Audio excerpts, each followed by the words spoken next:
If you're going on a protest for Palestine this weekend, should you have to pay towards the cost of policing that demonstration? These are the proposals of Lord Walney, an unelected peer, formerly known as John Woodcock. Joining me to discuss this is my colleague John McAvoy. Cheers, Phil.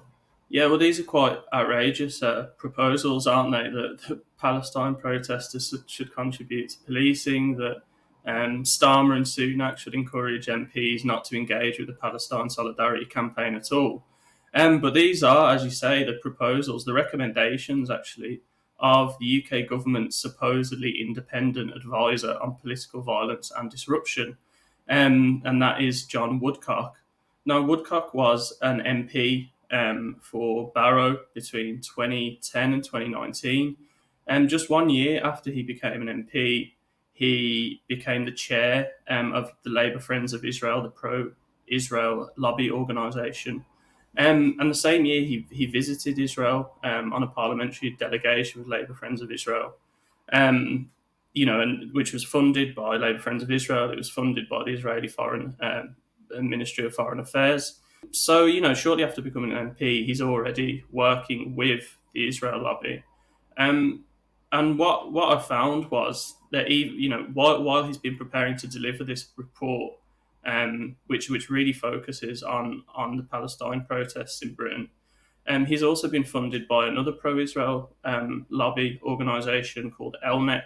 So while he's simultaneously being presented as an independent advisor to the government, he's being funded by pro-Israel organisations. So this wasn't just a one-off when he was a young Labour MP that he went on this trip to Israel. This is part of a pattern of behaviour that he's continued even after he's become a supposedly independent cross-party peer with this advisory role for the government. Almost as soon as he becomes an MP, he's made chair of Labour Friends of Israel. He was very pro-Israel, as, of course, unsurprisingly, as an MP. And after he steps down, it's worth bearing in mind as well, he stepped down in 2018. He was very vocally opposed to Jeremy Corbyn's leadership. He stepped down amid sexual harassment allegations against him. And then in 2019, he basically said that he couldn't justify voting for the Labour Party. A year later, he was ennobled by Boris Johnson. So this is a Labour MP getting access as a life peer to the House of Lords by the Conservative Prime Minister after having spent much of his time as an MP, attacking the leader of the Labour Party, Jeremy Corbyn, who, of course, was the most vocal and the most prominent advocate of the Palestinian cause. And one of his attack lines against Jeremy Corbyn was accusing him of anti-Semitism, when in fact all Corbyn was doing was supporting Palestinian human rights and self-determination. And we see that same kind of attack line and playbook being used now, right, against the ceasefire marches organised by Palestine Solidarity Campaign. He's saying these are hate marches which make Jewish people, particularly in London, feel unsafe. There has been an explosion of anti-Semitism in the capital and across the UK since October the 7th. And these marches are, at the very least, a factor in aggravating that.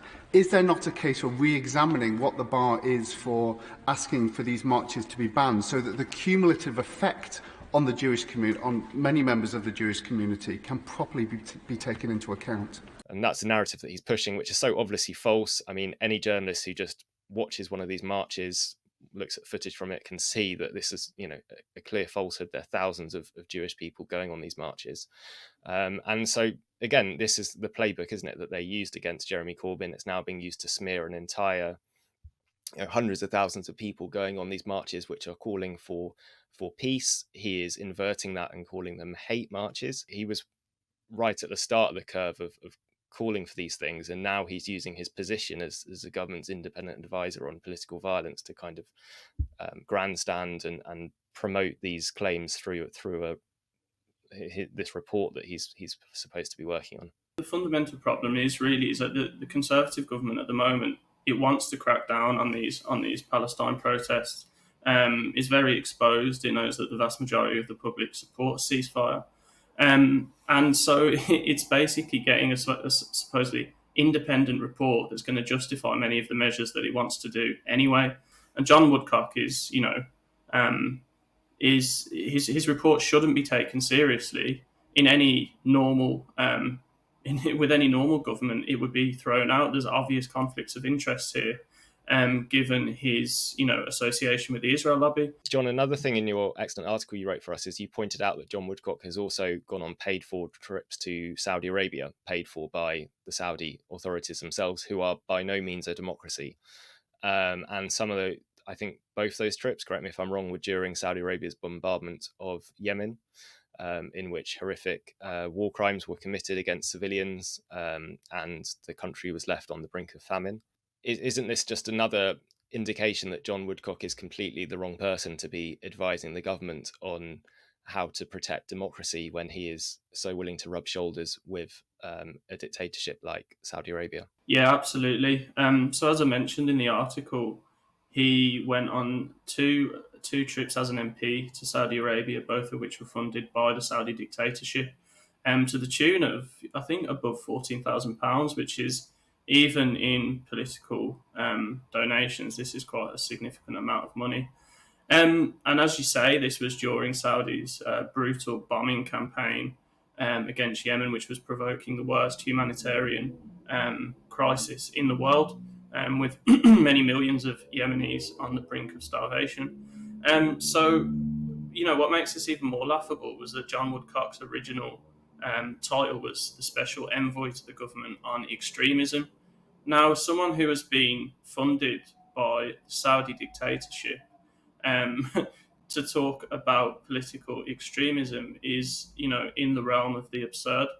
And John Woodcock in 2018, it was at the end of April, the start of May 2018. He met with the Saudi king, and he came back and he made comments something like he was impressed by his ability to modernise the country, or something akin to that. And in the four first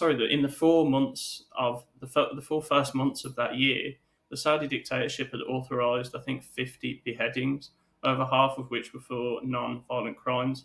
Now, so this John Woodcock is, as you mentioned, not only the wrong person to be advising the government on extremism, he's effectively the worst person to be advising the government on extremism. Well, John, thanks for bringing this to everyone's attention. Your excellent article was published on our website this week.